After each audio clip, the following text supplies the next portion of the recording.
Welcome to टी10 cricket association.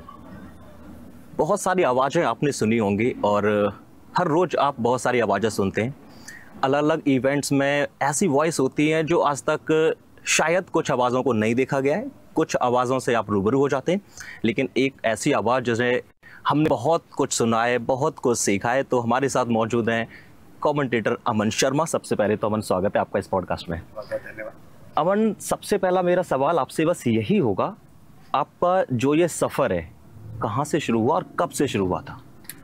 देखिए, cricket शुरुआत से ही मैं खेलता आ रहा हूँ, लेकिन प्रोफेशनली अगर मैं बात करूँ, लेदर बॉल क्रिकेट की बात करूँ तो नहीं खेला है। बिकॉज जहाँ से मैं बिलोंग करता हूँ वहाँ कोई भी ऐसी एकेडमी नहीं है जहाँ लेदर बॉल क्रिकेट सिखाया जाता हो, या फिर कोई भी ऐसा रिसोर्स नहीं है जिसके बाद आप वहाँ पे लेदर बॉल क्रिकेट खेल सकें। टेनिस बॉल क्रिकेट खेला, बहुत खेला, फिर खेलते खेलते जिस मैदान पे मैं खेलता था उसी मैदान पर एक लीग चल रही थी।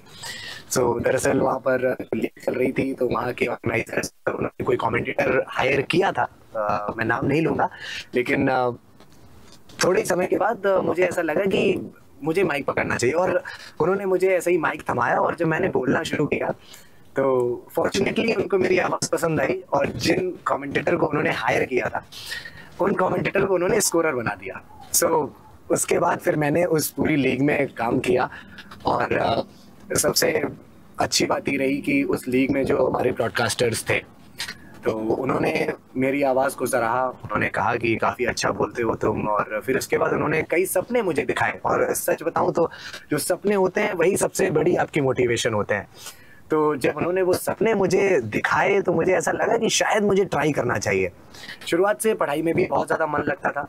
बहुत मुश्किल था मेरे लिए ऐसा शिफ्ट लेना, ऐसा स्विच लेना कि मैं पढ़ाई छोड़कर कोई और काम करूं, लेकिन ज़िंदगी में उस समय ऐसा फेस चल रहा था कि जितना भी कैसा भी कुछ भी मिल रहा है तो बस उसके साथ खुश रह सकूं मैं।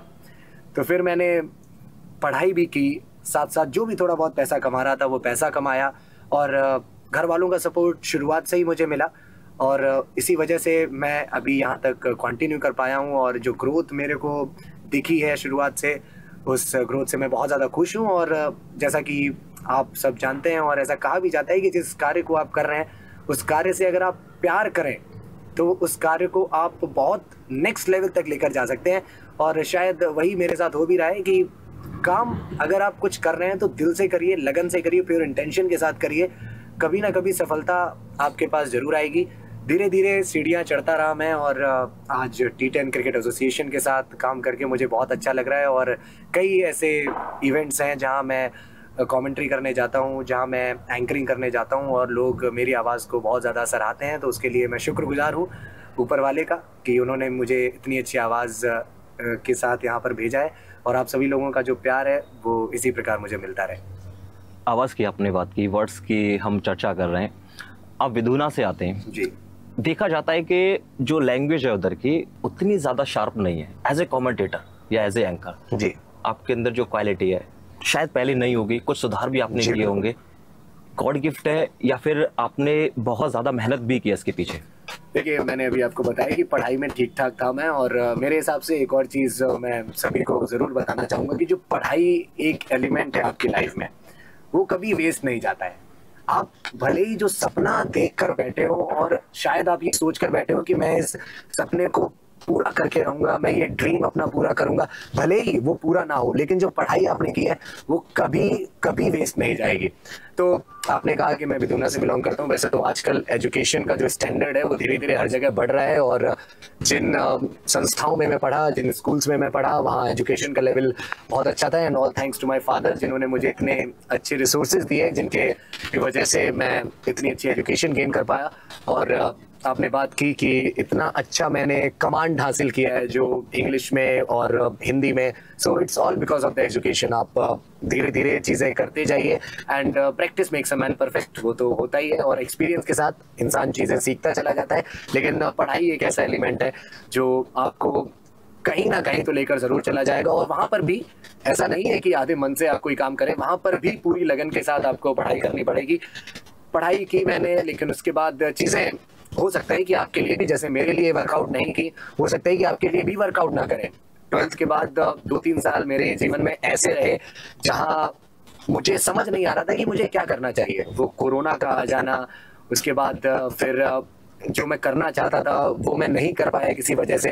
मैं बताना चाहूँगा आपको कि एक ड्रीम था मेरा कि मैं एक एयरमैन बनूं, बट जस्ट आफ्टर कोरोना मुझे ये पता लगा कि जो मेरा राइट ईयर है उसका ईयर ड्रम बर्स्ट है, तो मैं मेडिकली अनफिट था।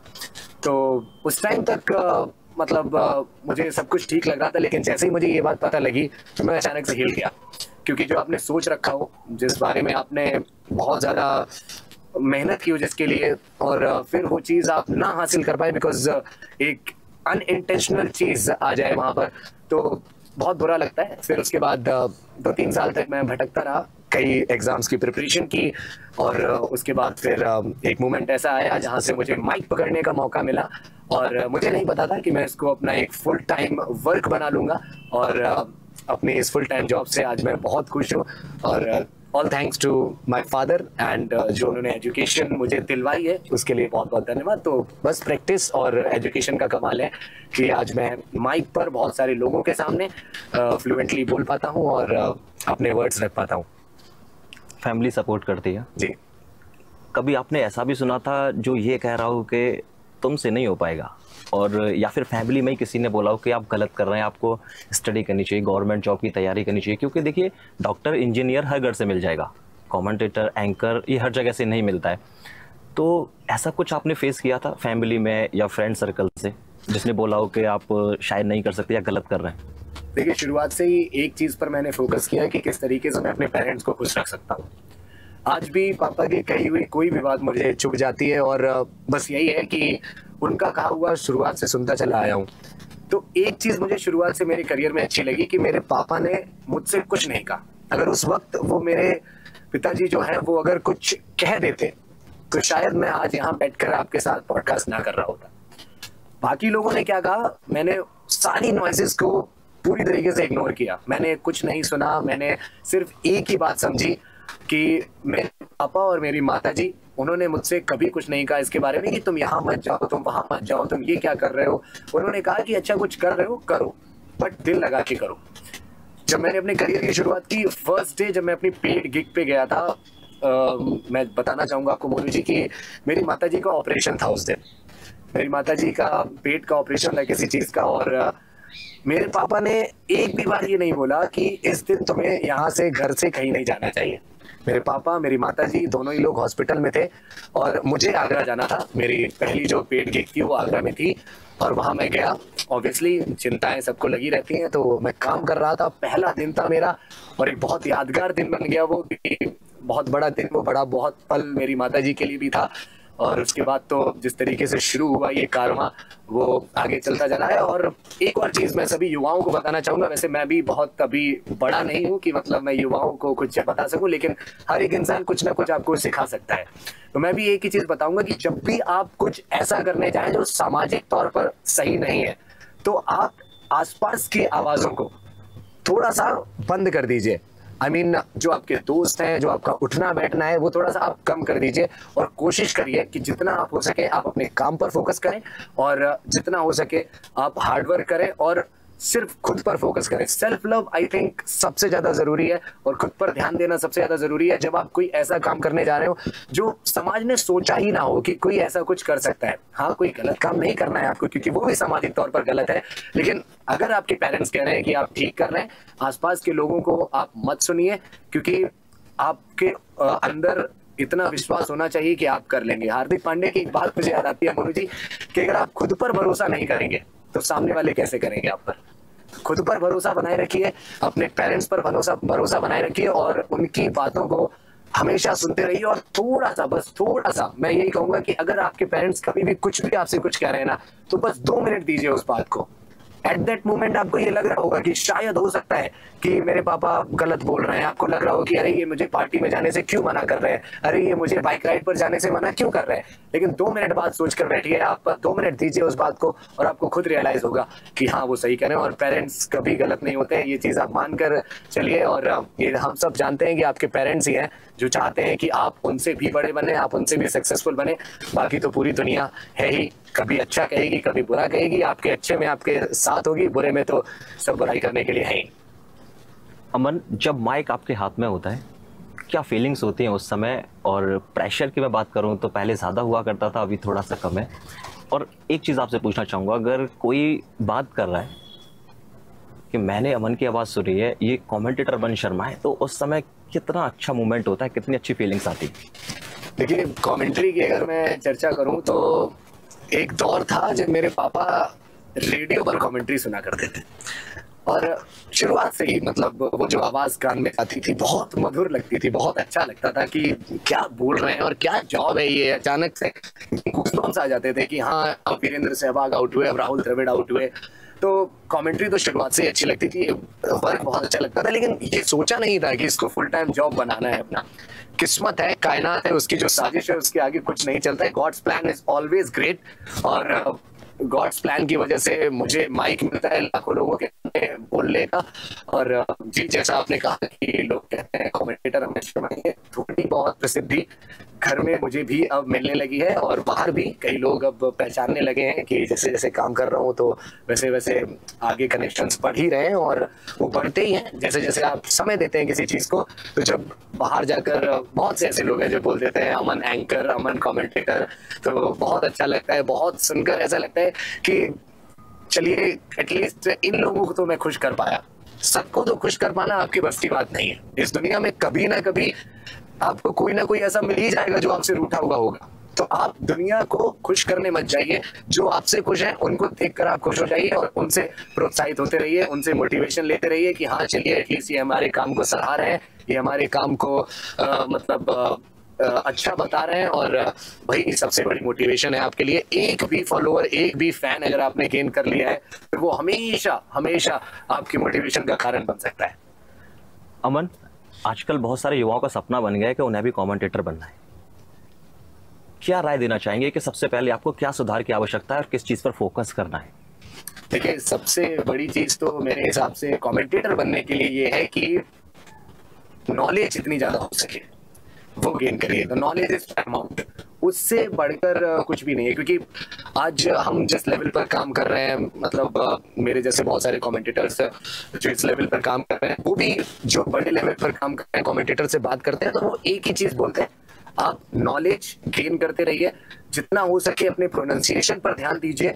और अगर मैं अपॉर्चुनिटी की बात करूं तो एक रणजी ट्रॉफी प्लेयर से मैंने सुना था कि आज की दुनिया में अगर कोई सबसे टफ काम है तो वो ये है कि अपॉर्चुनिटी कैसे आप गेन करेंगे। अगर आपको एक बार अपॉर्चुनिटी मिल जाती है ना, तो फिर उस अपॉर्चुनिटी को कैपिटलाइज करिए। आप उस अपॉर्चुनिटी को कन्वर्ट करिए कि हाँ, यहाँ तो एटलीस्ट अब कोई दूसरा नहीं बैठ सकता अगर मैं यहाँ पर बैठ गया। तो उसके लिए आपको हार्डवर्क करना पड़ेगा, और बैक इन द माइंड आपके बहुत सारी चीजें चलती हैं, और बैक एंड पर आपको इतना काम करना पड़ता है ना कि मतलब एक जगह हासिल करने के लिए, जैसा कुर्सी की सारी बात है, हम कमेंटेटर्स भी कुर्सी पर बैठकर काम करते हैं, कुर्सी की सारी बात है। आप ये सोच लीजिए कि हाँ, यहाँ मुझे अब बैठकर काम करना है, यहाँ कोई और नहीं बैठ सकता, और उसके लिए हार्डवर्क आपको करना पड़ेगा। हार्डवर्क का कोई सब्स्टिट्यूट नहीं है, और बहुत सारी चीजें आपको गेन करनी पड़ेंगी। दो चीजें हैं, प्रोनाउंसिएशन पर बहुत ज्यादा ध्यान देना पड़ता है, और जितना ज्यादा हो सके अपने वोकैब पर आप ध्यान दीजिए। एक चीज को आप कैसे 10 तरीकों से बता सकते हैं, वो चीज सबसे ज्यादा मैटर करती है। क्योंकि एक ही बात सुन सुनकर शायद कोई भी बोर हो जाएगा, उसके लिए आपको अपनी वोकैबुलरी स्ट्रॉन्ग करनी पड़ेगी। और दूसरी बात ये भी रहेगी कि जो इस समय बड़े लेवल पर लोग काम कर रहे हैं, स्टार स्पोर्ट्स है, बहुत बड़े बड़े चैनल्स हैं, वहां पर जो लोग काम कर रहे हैं, जो ब्रॉडकास्टर्स हैं, जो कमेंटेटर्स हैं, उनको सुनते रहिए। वो एक्चुअल आपका होमवर्क है।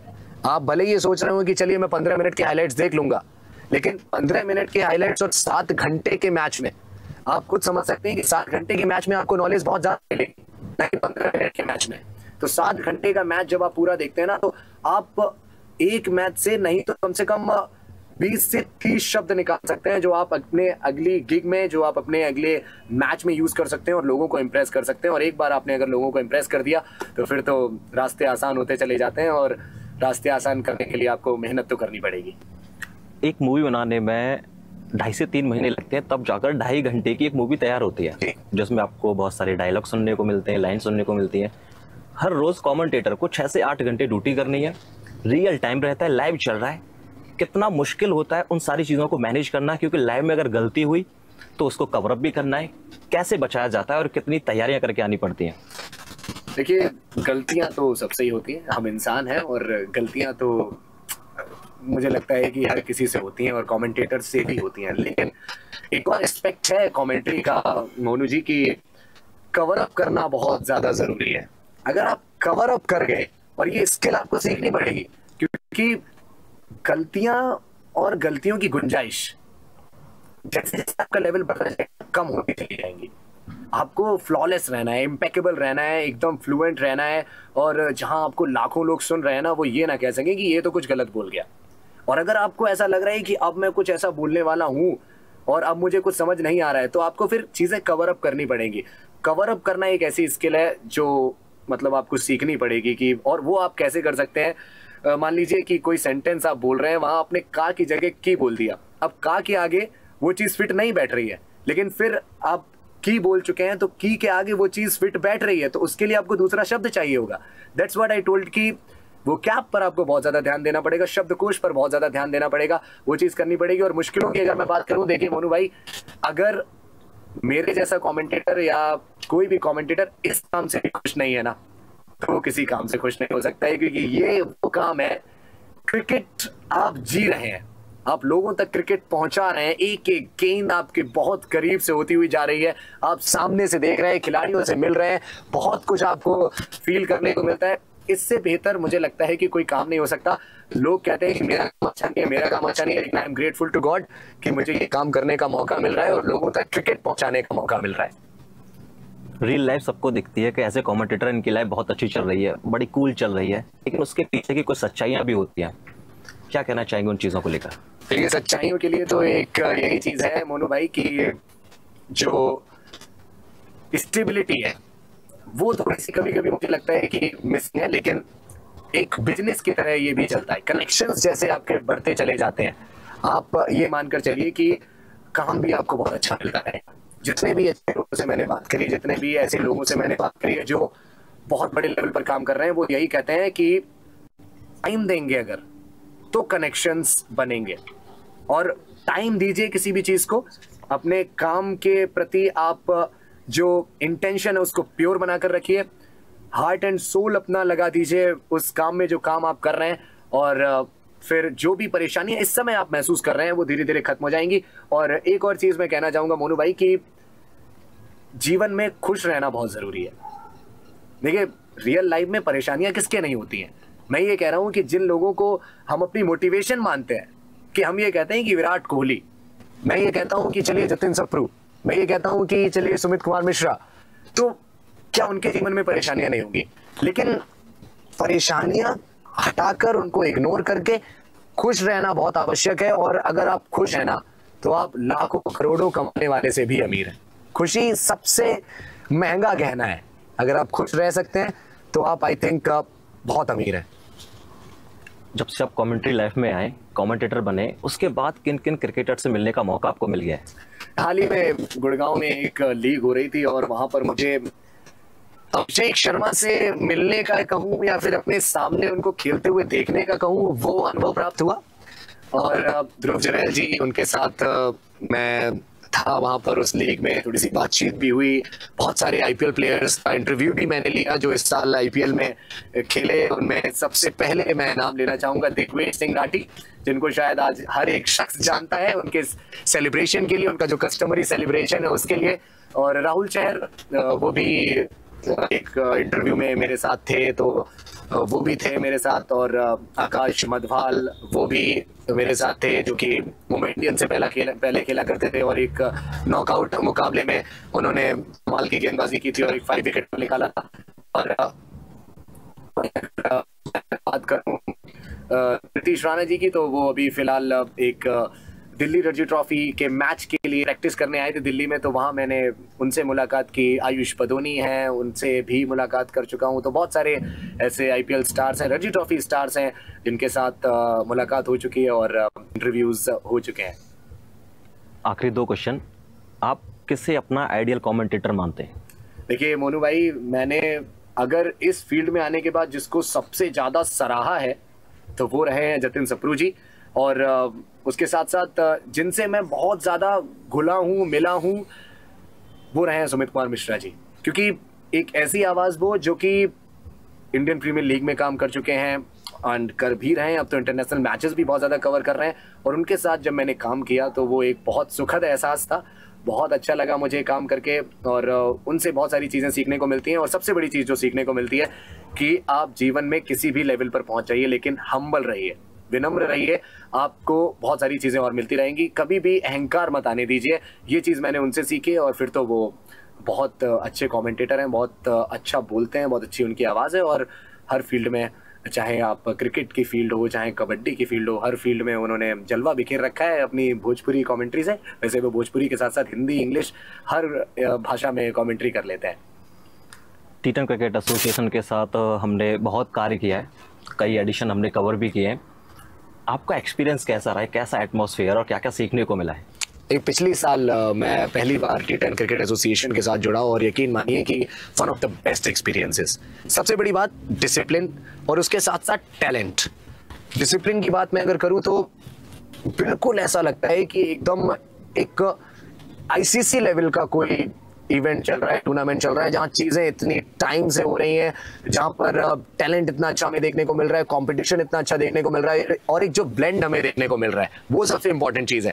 जब कोई यंगस्टर कोई एक्सपीरियंस खिलाड़ी के साथ खेलता है तो उसको बहुत सारी चीजें सीखने को मिलती हैं। और यहाँ पर जो एक ब्लेंड है जो ये प्रोवाइड कर रहा है प्लेटफॉर्म टी10 क्रिकेट एसोसिएशन, बहुत ज्यादा बेहतरीन है ये। और जितने भी युवा खिलाड़ी इस पॉडकास्ट को सुनेंगे उनसे तो मैं यही कहूंगा कि ये बहुत एक अच्छा प्लेटफॉर्म है कि आप अपना टैलेंट शोकेस करें यहाँ पर, और यहाँ से आप एक बहुत बड़े मुकाम पर पहुंच सकते हैं। जो कि हमने देखा भी है कि कई खिलाड़ी एक बहुत बड़े मुकाम पर पहुंचे यहाँ से खेलने के बाद, और बहुत सारे अच्छे अच्छे चेहरे हमें देखने को मिले बड़े बड़े स्तर पर।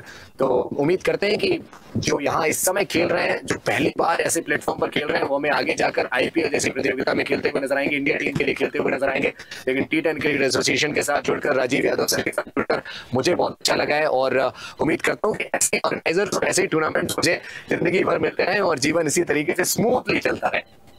Okay, thank you so much Aman हमारे साथ जुड़ने के लिए और अपना कीमती समय देने के लिए। तो ये थे कमेंटेटर अमन, जिन्होंने बहुत कुछ हमारे साथ शेयर किया और उम्मीद करते हैं कि ऐसे ही शाइनिंग करते रहे अपने जीवन को। Thank you so much Aman. Thank you so much.